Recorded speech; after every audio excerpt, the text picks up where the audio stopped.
Kaya yung mga larawan nila ay nagpaalala sa kanila.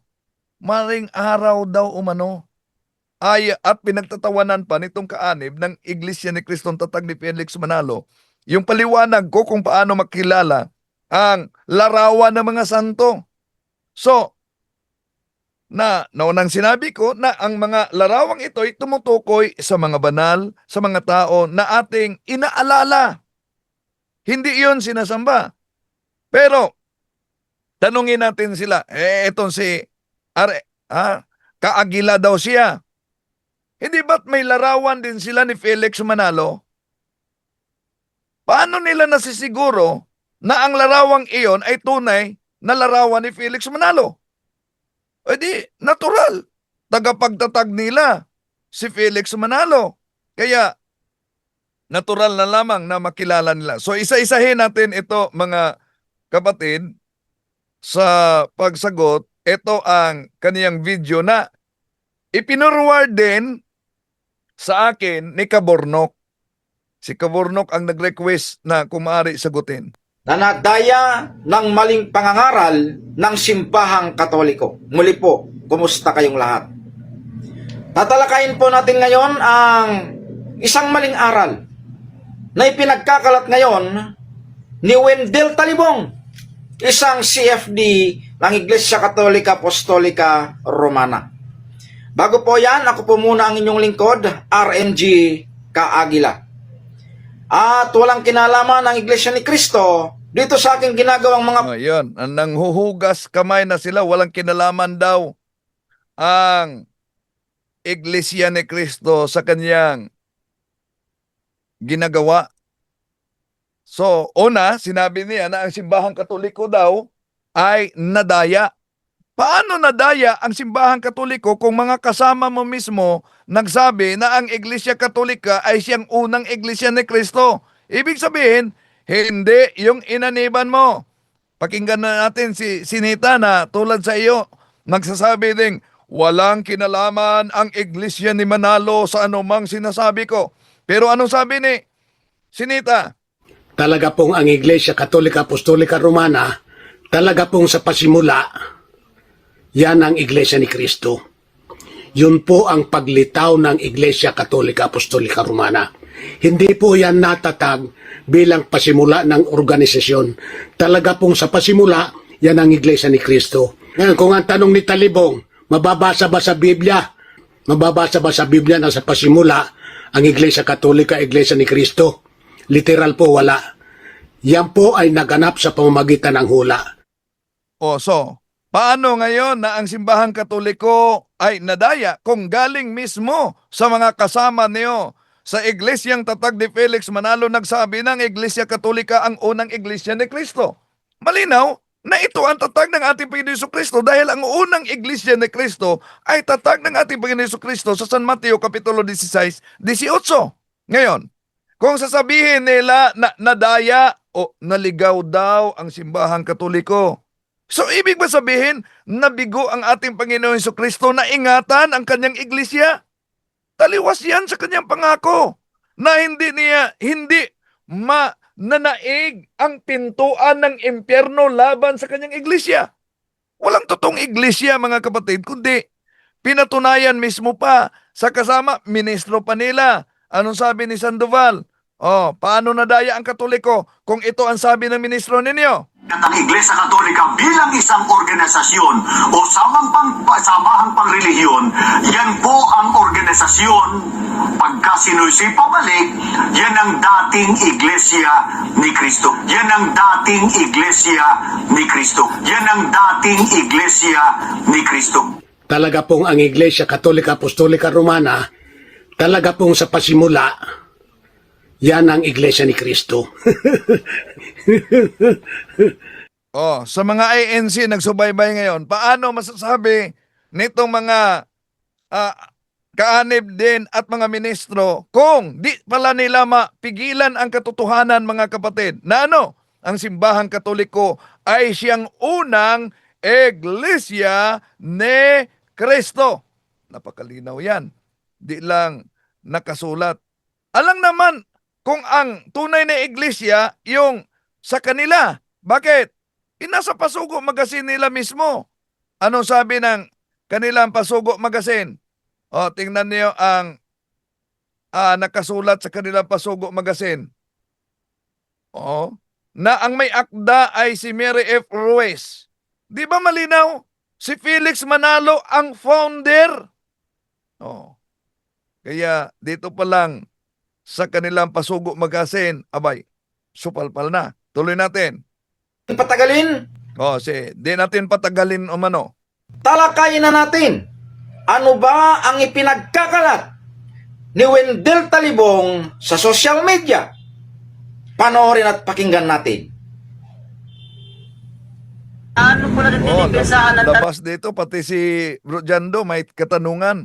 tanong na gaano tayo nakakasigurado na yun nga ang mukha ng santo natin? Gaano tayo nakasigurado na yon ang mukha ng santo natin? Ni Jesus, ni Belen Maria at sa iba pa. Salamat. Yung sinabi na paano nalaman na yung talaga ang mukha ng ating mga santo, natural kasama natin yan. Ginoong Wendell Talibong, itigil na ninyo ang panluloko sa mga tao. Itigil na ninyo ang panliligaw sa mga miyembro ninyo. Ako na ang nagsasabi sa inyo. Hindi ninyo nakita ng mukhaan ang Panginoong Yesukristo. Nagbabase lang kayo.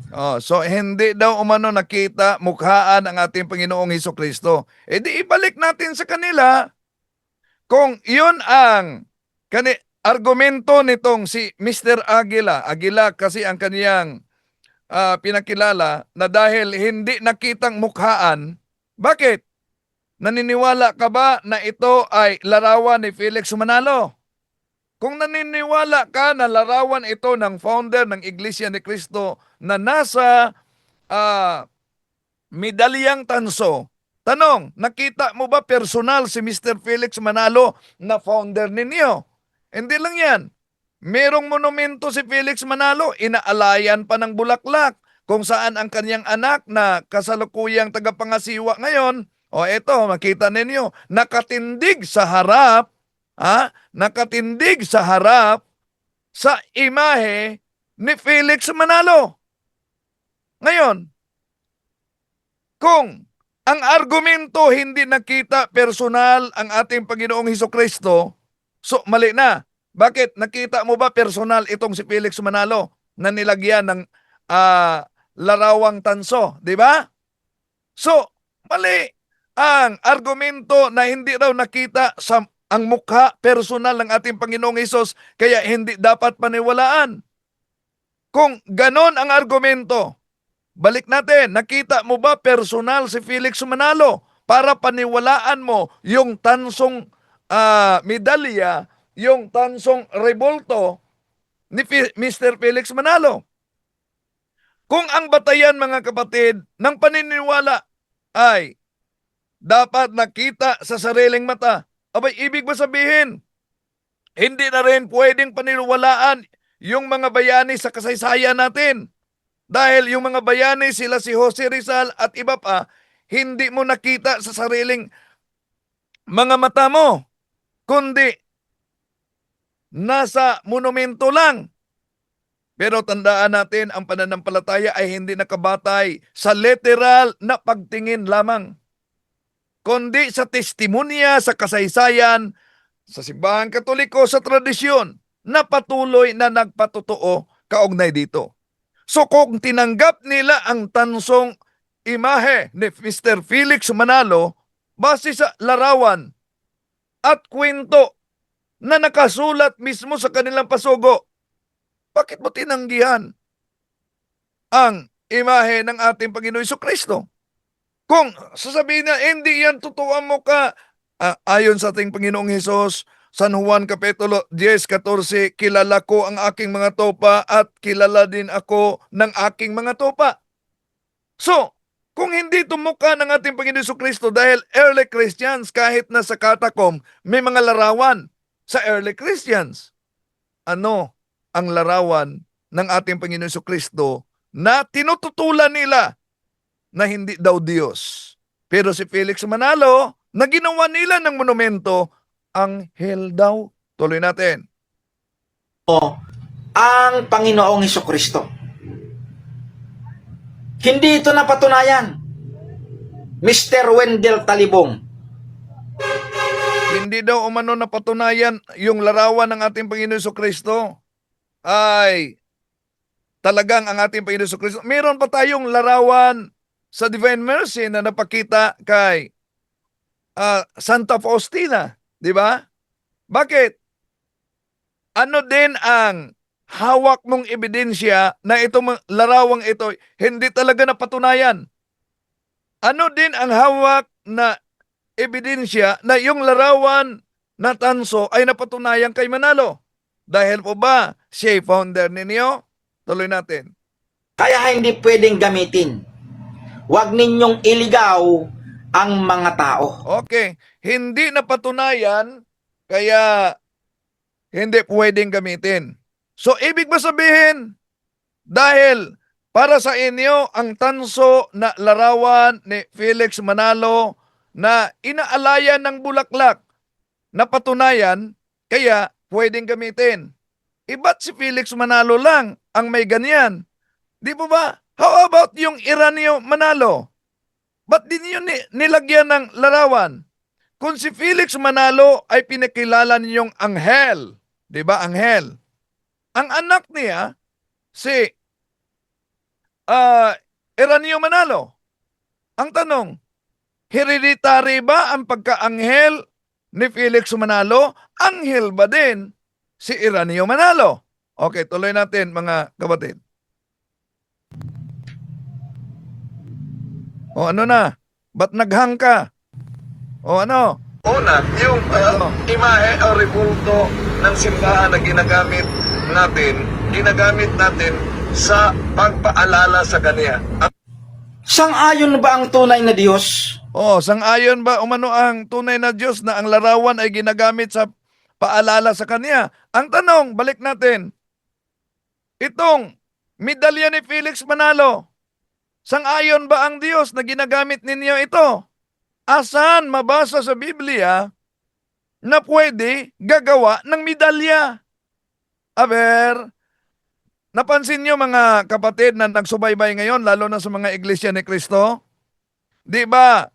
Sabi nila, dapat yung nakasulat lang sa Biblia ang ating paniniwalaan. Ngayon, may napakita natin sa kanilang aral mismo, medalya ni Mr. Felix Manalo. Asan ba mabasa sa Biblia na magawa ng medalya ng founder? Sang-ayon ba? Ibalik natin sa kanya. Sang-ayon ba ang Diyos na basta founder may medalya? Tuloy natin. Na kailangan pa ng mga ribulto para alalahanin siya? Sige. Palagay natin hindi na kailangan dahil para sa inyo, Diyos-Diyosan. Ang tanong, ito bang makita na ito kung saan nakatindig si Mr. Eduardo Manalo, nag-alay ng bulaklak sa rebulto ni Felix Manalo? Sang-ayon ba ang Diyos nito? Ano to? Dekorasyon lang? Ano to? Hindi ba to pag-alala sa founder ninyo? Pero kung bawal para sa inyo, bawal para sa inyo ang mga rebulto, iba't si Felix Manalo may rebulto? May Pasugo Magazine kasi sila mga kapatid. Tingnan ninyo Pasugo Magazine. Marso 1965, page 2, ang may akda niyan ay si Mr. Benjamin Santiago. Ang nakasulat diyan sa pahina 2, katulad din naman ng mga medalya ni kapatid na Manalo. Hindi lahat na paggawa ng larawan ang ipinagkasala ng Diyos. Iyan ay nasa pinag-uukulan ng larawan. Hindi pala lahat ng mga larawan. Di ba double standard ang iglesia ni Manalo? Bakit double standard? Pagdating sa mga santo, Diyos-Diyosan, bawal na. Pagdating kay Felix Manalo, na founder sa kanila, okay lang. Kahit medalya. Abo, ano yan? Siniswerte? Hindi lang yan. Oh. Pasugo Magazine, ulitin natin. 1965, pahina 1, ang may akda ay si Benjamin Santiago. Tingnan nyo mga ANC ang Pasugo Magazine ninyo. Ano nakasulat? Di ba sinabi diyan na noong ipinagdiwang ninyo ang ika-50 anibersaryo ng Iglesia ni Cristo, mabasa natin na sinabi ni Benjamin Santiago na sa pagtitipon daw, asan? Doon sa Araneta Coliseum, inilagay ninyo sa libu-libong mga kaanib ng INC yung tinatawag ninyong relikya ng tronong likmuan ng yumaong si kapatid na Felix Manalo. Anong inilagay ninyo sa harap ng libu-libo? Yung upuan ni Felix Manalo. Bakit? Inilagay ninyo ang upuan ni Felix Manalo sa harap ng libu-libo. Bakit? Natural.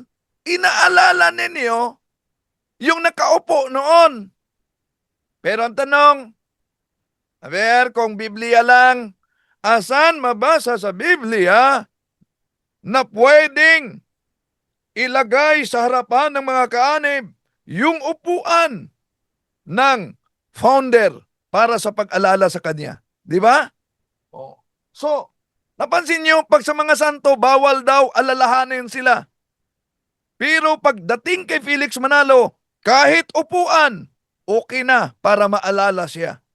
Eh, ba't upuan? Di ba dandami pang gamit ni Felix Manalo? Bak upuan ang pinili ninyo? Di po ba sa panahon ni Felix Manalo, meron din siyang arinula? Ba't hindi arinula? Tuloy natin. Mabuti mga kaibigan at mga kababayan, si Ginoong Wendell Talibong na rin ang pasagutin natin. Ako talaga ang binanatan nito. Kaya nga, pinorward ito ni Kabornok sa atin. Juan Gis 14, ano sabi ng ating ayan, Juan Gis 14. Panginoon, sa salita ng Diyos, sabi ng ating Panginoon, ako ang mabuting pastol. Kilala ko ang aking mga tupa at ang aking mga tupa at kilala din ako ng aking mga tupa. Magandang sinabi ni Mr. Talibong. Oh, so maganda pala. Maganda pala yung sinabi ko. Nakilala ng ating Panginoon Jesucristo ang kanyang tupa at kilala din ng mga tupa ang ating Panginoon Jesucristo. Tanong, kung kayo ang tupa at hindi kayo kambing, ano ang imahe ng ating Panginoon Jesucristo kung kilala ninyo ang ating Panginoon Jesucristo? Pero ano ang gagamitin niyang pang-counter dito para akala niya makalusot? Kaya ang tanong, kapag ka ba kilala ng mga tupa ang Panginoon at kung kilala ng Panginoon ang kanyang mga tupa, kailangan pa bang magkaroon ng mga ribulto at mga imahen? Pakinggan natin ang nakasulat dito sa Juan 4:23-24. Sige, tingnan natin. Baka may mabasa diyan na ipinagbabawal ang mga larawan o imahen. Ito ang mababasa. Subalit dumating na nga ang panahon at ngayon na nga na ang mga tunay na sumasamba sa Ama ay sasamba sa Kanya sa ribulto at hindi pala. Oh, yun. Mahilig pala sila. Mahilig sila na dagdagan at gawing tampered ang Biblia. Ha? Oh, tuloy natin. Sasamba sa Kanya. Sasamba sila. Saan? Sa upuan ni Felix Manalo. Nandyan ba? O sasamba sila. Saan? Sa medalya ni Felix Manalo. Nandyan ba? Ikong sa talata na ginagamit niya, bawal ang pagkakaroon ng mga bagay na nagpakilala o nagpaalala tulad ng larawan. Anong silbi sa monumento ni Manalo? Anong silbi sa upuan ni Felix Manalo na inilagay ninyo sa gitna ng mga libu-libong mga kaanib ng INC noong nagdiwang kayo sa ika-15 anibersaryo? Anong silbi naman sa merong larawan, meron ding logo ng INC na nakalagay sa kanyang medalya? Okay, kung ginagamit ninyo ang talatang ito na bawal talaga yung mga bagay tulad ng larawan na nagpaalala sa mga bayani ng pananampalataya. Tuloy natin. Sa espiritu at katotohanan, sapagkat ganyan ang uri ng pagsambang kinalulugdan ng Ama. So, ona, sa espiritu at katotohanan. Pasok ang simbahang Katoliko. Bakit pasok? Mga kasama ninyo mismo nagsabi. Anong sabi ng kasama ninyo? Ulitin natin ha. Ang Iglesia Katolika ay siyang unang iglesia ni Kristo. Talaga pong ang Iglesia Katolika Apostolika Romana, talaga pong sa pasimula, yan ang Iglesia ni Kristo. Yun po ang paglitaw ng Iglesia Katolika Apostolika Romana. Kasama ninyo yon. Kasama ninyo yon. Baka sabihin, hindi, kami. Kami ang tunay, Iglesia ni Kristo. Sige. Tingnan niyo ang Pasugo Magazine, November 1951, sa pahina 4 ni Leopoldo. Sa unang bahagi, sa paragraph, may mabasa dito, napansin niyo? Unang bahagi, ang Iglesia ni Cristo ay kailangan at hindi maiiwasan sa paglilingkod ng tao sa Diyos. O di ba sabi ninyo, Iglesia ni Cristo. Hindi pwedeng palitan ang pangalan. Ano itong Iglesia ni Cristo? Asan mabasa ang Iglesia ni Cristo sa Biblia? Okay, tuloy natin. Ang Diyos ay espiritu, kaya dapat siyang sambahin sa espiritu at sa katotohanan. Asan yan? Asan yan mabasa? Ipinagbabawal ang paggawa ng mga larawan. Dahil kung ang interpretasyon ninyo, ipinagbabawal ang paggawa ng larawan, abay, diyan pa lang, butata na ang larawan ni Felix Manalo. Kaya, iba't may monumento si Felix Manalo. Kung ang Diyos ay sasambahin sa espiritu at katotohanan, therefore ang konklusyon, bawal magawa ng larawan. Iba't may larawan kayo ni Felix Manalo. Aba, double standard kayo. Dahil lang sa talatang yan, ipinagbabawal para sa inyo ang paggawa ng larawan sa mga santo. Pero pagdating sa founder ninyo, may upuan pa kayo, may medalya pa kayo, may monumento ba kayo? Pero kahit punuin pa ninyo ng monumento, mananatili ang katotohanan na ang iglesyang inaniban niyo ay nangangagaw lamang ng pangalan. Pero ang katotohanan, tatag kayo ng tao, walang iba, si Felix Manalo. Balik sa inyo, Brad Jando.